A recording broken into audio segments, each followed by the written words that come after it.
खूब हलचल है वहां पर। तस्वीरें आप देखिए जरा, ये करणी सेना के, क्षत्रिय करणी सेना के लोगों की तस्वीरें आप देख रहे हैं, जो कि एक बड़ा प्रदर्शन आज वहां पर कर रही है। भगवा साफा और हाथों में तलवारें लेकर के लोग पहुंचे हुए हैं। आगरा के गढ़ी रामी गांव में यूपी के तमाम जिलों से क्षत्रिय समाज के लोग आज आपको आगरा में दिखाई देंगे।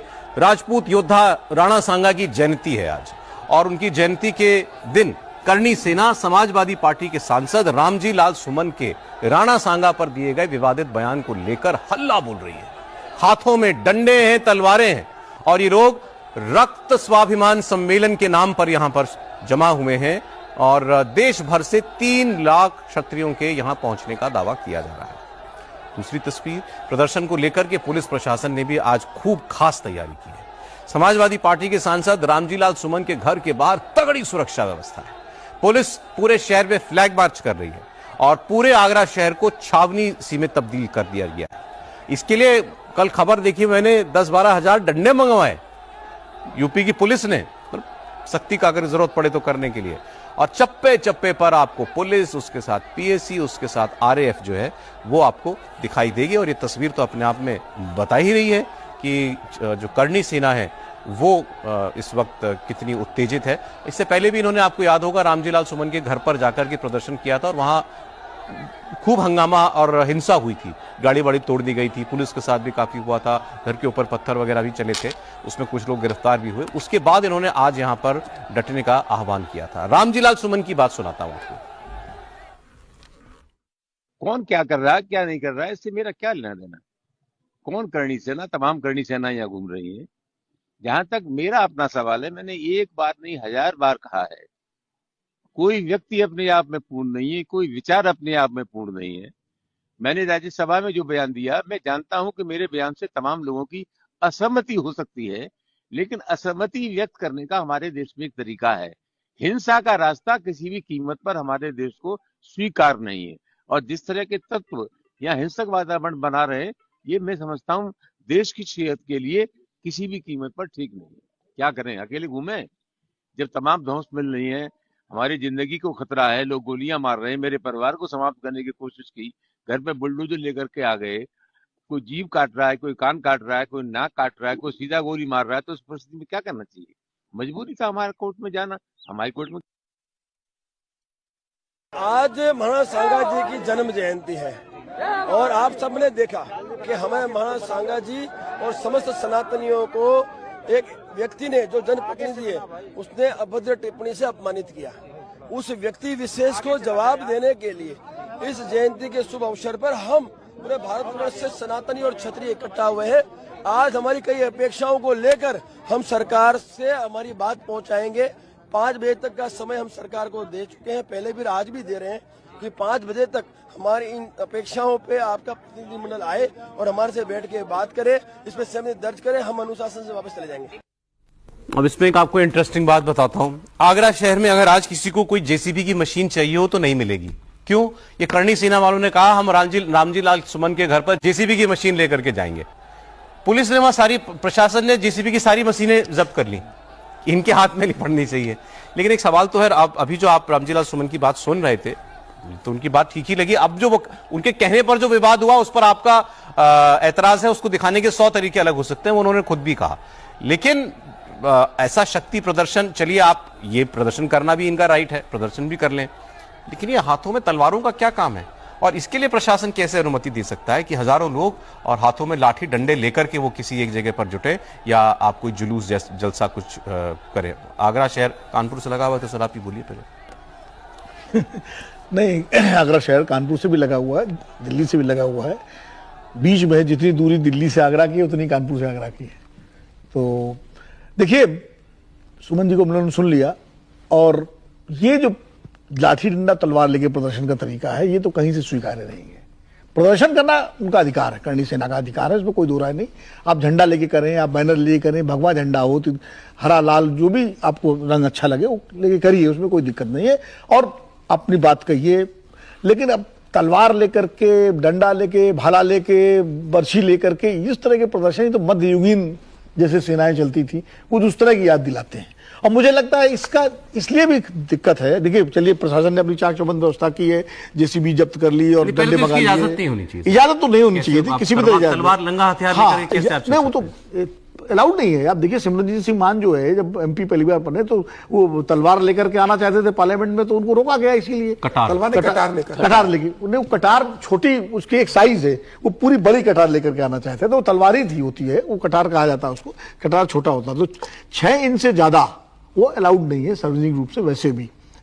अब ये जो है क्यों परमिशन दी गई, क्या दिया गया, ये तो प्रशासन जाने, लेकिन चलिए उन्होंने चाक चौबंद व्यवस्था की है। अब मान लीजिए इसकी प्रतिक्रिया हो जाएगा, जैसे जिस तरह करणी सेना बिल्कुल खुल करके बोल रही है, अगर इसकी प्रतिक्रिया में कुछ उपद्रवी तत्व बीच में आ जाए और पथराव कर दें, कुछ कर दें, तो बड़ी इसकी संभालने। एक बार ग्राउंड से दिखा देता हूं क्या हालात है वहां पर। हमारे सहयोगी परमिशन नहीं मिल, तलवारों के साथ तो नहीं मिलनी चाहिए, प्रदर्शन की आजादी। कुमार सोनू हमारे सहयोगी वो इसी कार्यक्रम में मौजूद हैं वहां पर, वो आपको दिखाएंगे वहां क्या हो रहा है। जी सोनू, बताएं, सब कुछ शांति है? अच्छा, ये रामजीलाल सुमन के घर पे पूरी तरीके से शांति है। एक्चुअली जो तलवार लहराने वाला पूरा वीडियो है, दरअसल कुछ पुलिसकर्मी जो है सुरक्षा का जायजा लेने के लिए टेंट की तरफ गए थे, तो वहां पर उनको देखकर एक नॉर्मल होता है कि आमतौर पर भीड़ जो है हुटिंग कर देती है, तो वो हुटिंग हुई थी। लेकिन उसके बाद से अब मंच पर शांतिपूर्ण तरीके से जो है भाषण हो रहे हैं और तमाम लोग जो है वहां मौजूद हैं। लॉ एंड ऑर्डर पूरी तरीके से मेंटेन है और इस वक्त जो रामजीलाल सुमन का घर है वहां पर भी जो है बड़ी सुरक्षा में जो है सुरक्षा बल को तैनात किया गया है। पीएससी के जवान जो हैं दोनों ही जगह पे मौजूद हैं। फ्लैग मार्च जो है आगरा पुलिस कर रही है, ड्रोन कैमरे से नजर रखी जा रही है और 1300 लोगों को अब तक नोटिस भेजा जा चुका है, सोशल मीडिया पर नजर रखी जा रही है। तो चप्पे चप्पे पर पुलिस है, आगरा छावनी में तब्दील कर दिया गया है और साफ तौर पर प्रशासन ने कहा है कि जो भी ये लोग आयोजक हैं वो पंडाल में अपना कार्यक्रम करके अपने अपने घरों की तरफ को निकल जाएं। वो शहर में जो है कोई प्रोटेस्ट करने के लिए कोई भी ना आए और अगर किसी भी तरीके से कोई भी शख्स जो है कानून तोड़ने की कोशिश करेगा तो उसके खिलाफ कार्रवाई की जाएगी। 4 ड्रोन कैमरे से नजर रखी जा रही है, 4000 से ज्यादा पुलिसकर्मी सड़कों पर हैं। खुद आगरा जिले के जो आला अधिकारी हैं वो फ्लैग मार्च कर रहे हैं। 3000 से ज्यादा पुलिसकर्मियों को जो है रिजर्व पे रखा गया। जी बहुत शुक्रिया सोनू आपका। और समाजवादी पार्टी ने इस पूरे विवाद को, आपने देखा था, थोड़ा दलित एंगल देने की कोशिश की थी कि रामजीलाल सुमन दलित है और दलित ना होते तो क्या उनके घर पर हमला करते, ये सवाल भी पूछा गया था समाजवादी पार्टी के नेताओं की तरफ से। तो वो तो मामला खैर नहीं बना, लेकिन ऐसे ये प्रकरण कहां से कहां बढ़ के चले जाए कभी कुछ पता नहीं चलता है। त्रिपाठी जी, देखिए, रामजीलाल सुमन अभी भी बहुत अड़ियल, जिद्दी और बहुत ही जिसको कहे ना कि नॉनसेंस टाइप की बात कर रहे हैं। ये सब बड़ा अच्छा लगता है सुनने में कि बातचीत को कहने का तरीका होता है, लोकतंत्र में जवाब देने का तरीका होता है, लेकिन क्या ये अच्छा तरीका नहीं होता? आप सांसद हैं, आप एक लाइन में कहते कि भाई अगर किसी को बुरा लगा तो मैं माफी मांगता हूं, हमने हिंदुओं के लिए नहीं कहा, इतना ही तो कहना था ना। ये न कह के आप दरअसल भड़काने की कोशिश करते हैं। इसके बावजूद मेरा यह मानना है कि जो कुछ अब हो रहा है ये किसी भी तरह से जायज नहीं ठहराया जा सकता। आप कानूनी तरीके अपनाइए, आप जितने तरह का जो लोकतंत्र में आपको अधिकार है, कानून के दायरे में अधिकार है, वो काम कीजिए। आप तर्क तथ्य के तौर पर उनको जो कर सकते हैं करिए। आपकी ताकत है तो रामजीलाल सुमन को आगे राजनीति उनकी न चले लोकतांत्रिक तरीके से उसका प्रबंध कीजिए, चुनाव वो हारें उसका प्रबंध कीजिए। लेकिन ये कैसे इजाजत दी जा सकती है कि कोई तलवारें लेकर और भीड़ लेकर, और कोई मतलब देश में कानून का राज है या भीड़ तंत्र चलेगा?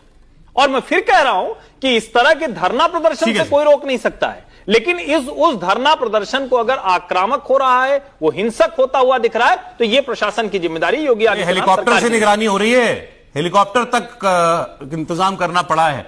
अभी तक तो ड्रोन चलते थे, इस बार हेलीकॉप्टर भी है। अब ये हेलीकॉप्टर इन लोगों का तो नहीं, कोई उतर रहा हो हेलीकॉप्टर से पता लगे, लेकिन ऐसा लग नहीं रहा। जो भी हो, अगर इनका है मतलब आयोजकों में से किसी का है तो अलग बात होगी। बहरहाल अगली खबर में बढ़ते हैं। आइए आपको बताऊं, अब तमिलनाडु में भी अगले साल क्योंकि चुनाव है और वहां की राजनीति अब पूरी तरीके से अब व्यवस्थित दिखाई दे रही है खेमों में। एक तरफ डीएमके और उसका अलायंस, उसमें कांग्रेस कुछ और दल है, और दूसरी तरफ कल बीजेपी और एआईएडीएमके का फॉर्मल अलायंस हो गया और उसकी जो शर्तें थी वो भी दोनों ने स्वीकार कर ली हैं।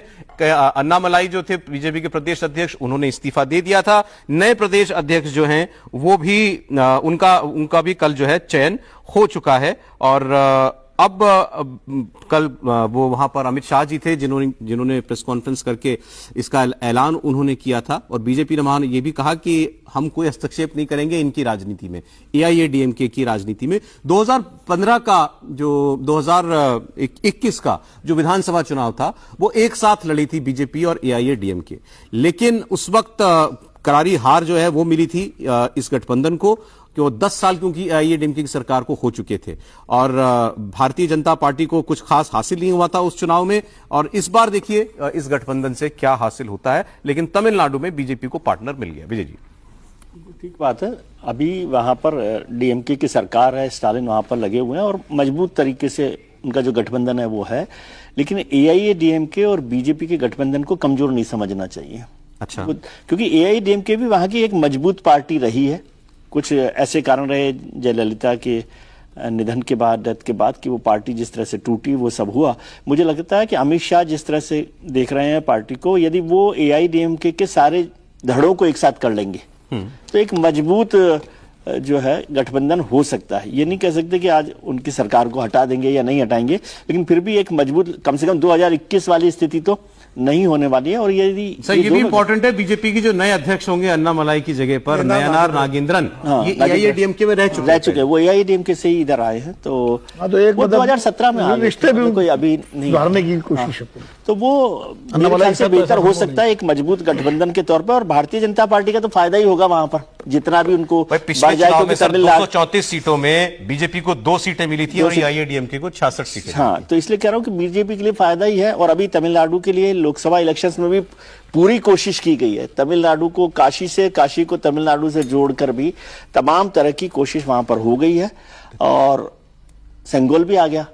अब सेंगोल के बाद, लोकसभा के बाद विधानसभा में बीजेपी का कुछ सेंगोल पहुंच जाए, लेकिन इसमें जो स्टालिन आसान काम नहीं है। स्टालिन पूछ रहे हैं, उन्होंने सोशल मीडिया पर भी पोस्ट किया है, उन्होंने कहा है कि ये तो कोई मुझे बता दे कि ये जो गठबंधन हुआ है इसकी विचारधारा क्या है, क्योंकि कल कार्यक्रम में अमित शाह जी ने कहा कि हम एक कॉमन मिनिमम प्रोग्राम बनाएंगे।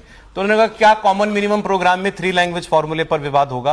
ये सब एआईएडीएमके के उनका रुख क्लियर है कि हमको 3 लैंग्वेज फॉर्मूला नहीं चाहिए, हमको नीट नहीं चाहिए, हमको हिंदी का नहीं, एआईएडीएमके का दोनों का सेम है। हमको जो है हिंदी का इंपोजिशन नहीं चाहिए, हमको हमारी लोकसभा की सीटें कम नहीं होनी चाहिए। क्या ये सारी बातें सुनिश्चित करेगी एआईएडीएमके? क्योंकि इल्जाम तो ये बीजेपी पर ही है कि बीजेपी ये सब कराएगी। समीर जी, निश्चित रूप से भारतीय जनता पार्टी ने तमिलनाडु में गठबंधन जरूर एआईएडीएमके के साथ वापस कर लिया, जो पहले गठबंधन टूट गया था। लेकिन अब दोनों की राजनीतिक मजबूर रही है। साथ में 2019 का लोकसभा चुनाव लड़के भी देखा, 2024 का लोकसभा चुनाव अलग अलग लड़के भी देख लिया। भारतीय जनता पार्टी को समझ में आ रहा है कि अगर तमिलनाडु में अपने आप को फिर से मजबूत करना है, हालांकि 11% का वोट बैंक है, कांग्रेस से ज्यादा % का वोट बैंक है, कांग्रेस का 10% है, बीजेपी का 11% हो गया है।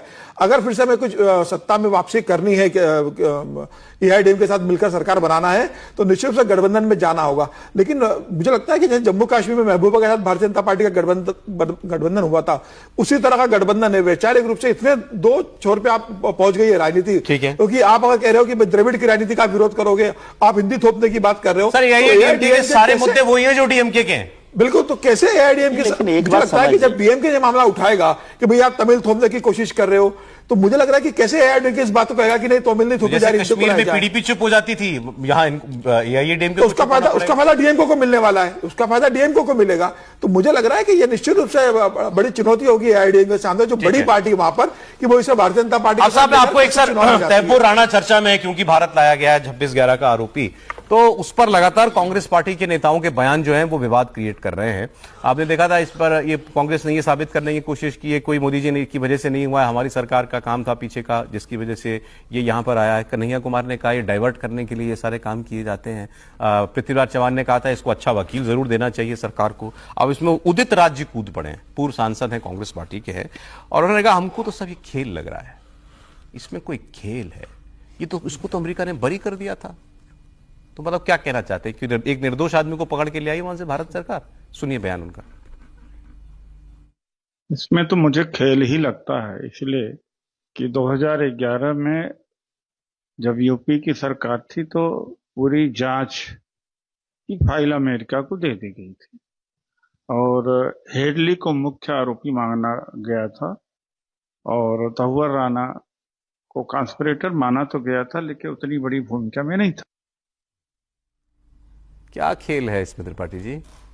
नहीं देखिए खेल क्या है। अच्छा, त्रिपाठी जी इसलिए भी ठीक है कि दोनों एक ही शहर के हैं। हाँ, ऋतुराज और त्रिपाठी जी नहीं, दोनों लेकिन इलाहाबाद प्रयागराज हमारी के हैं। उनकी संस्कृति बहुत अलग है और वो हम राम पूर्व को सांसद मानने वाले लोग हैं। सर, वो एक राम चीज राज है से इसमें जोड़ उदित राज रहे हो हैं, गए। सौरभ जी ने कहा वो कांग्रेस के हैं, लेकिन वो पूर्व